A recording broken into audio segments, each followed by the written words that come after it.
చెప్పాను చింతామణి అని. మీరు అది పెట్టుకున్నాక నా దగ్గర 10 కిలోల బంగారం ఉంది. మీ దగ్గర లేదు బంగారం. 10 తులాలు కూడా లేదు. 10 గ్రాములు కూడా లేదు. అయినా సరే నా దగ్గర 10 కిలోల బంగారం ఉంది అని రోజుకి 10 సార్లు చొప్పున 10 రోజులు అనండి. 11వ రోజుకల్లా అదృష్టరత్నం పవర్ అదే. అమ్మవారు మీరు పడుకున్నప్పుడు ఆ చెడ్డ దారిలోంచి తీసుకెళ్ళి మీరు ఏ దారిలో వెళ్తే మీకు బంగారం దొరుకుద్దో ఆ దారిలో కూర్చోబెట్టేస్తుంది. ఆ నిద్రమత్తులో మీరు నడుచుకుంటూ వెళ్తే కూడా మీ చేతిలో బంగారం పడాలి. ఒకసారి రోజా గారు ఇంకా ఎవరో 2, 3 సినిమా యాక్టర్స్ ఉన్నారు. అందరూ తోటి ఏదో మాట్లాడుతున్నారు. నేను వెళ్ళంగానే అక్కడ ఉన్నోళ్ళందరూ పరిగెత్తుకుంటే నా దగ్గరికి వచ్చారు. దండం పెట్టుకో కాళ్ళకి దండం పెడతారు ఎవరైనా వెళ్ళంగానే. నేను మళ్ళీ మామూలు సివిల్ డ్రెస్‌లోనే ఉన్నా.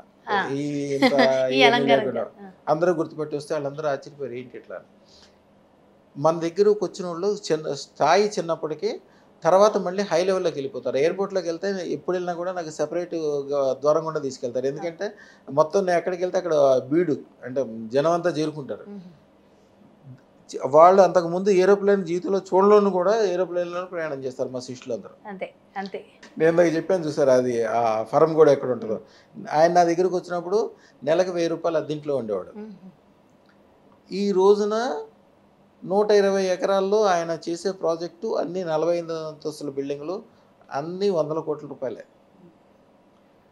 ఆయన కంపల్సరీ రావాలని వెళ్తే అదొక స్వర్గంలాగా ఉంది. అదొక మొత్తం అంతా వేరే లెవెల్‌లో ఉంది. అంటే వాళ్ళు వచ్చినప్పుడే మీ దగ్గరికి బాధలో, ఇబ్బందిలో, ఒకలాంటి దరిద్రంలో వస్తూ ఉంటారు. అప్పుడు మీకు తెలుసా వీళ్ళు ఖచ్చితంగా సక్సెస్ అవుతారు, వీళ్ళు ఒక పొజిషన్‌కి వెళ్తారని మీకు ముందే అర్థమైపోతుందా? అమ్మ సూర్యుడి కిందకి వెళ్ళిన తర్వాత సూర్యుడికి తెలిసేది ఏముందమ్మా, సూర్యుడి కిందకి వెళ్తే వెలుగుతో నిండిపోతారు అంతే. అది ఆ అదృష్టరత్నం దగ్గరికి వచ్చారంటేనే వాళ్ళకి అదృష్టం వచ్చే టైం వచ్చి ఆ దేవత వాళ్ళకి ఆజ్ఞిస్తేనే నా దగ్గరికి రాగలుగుతారు. లేకపోతే వాళ్ళు వద్దాం అనుకుంటే కూడా నా పక్కన వాళ్ళు కూడా రాలేరు.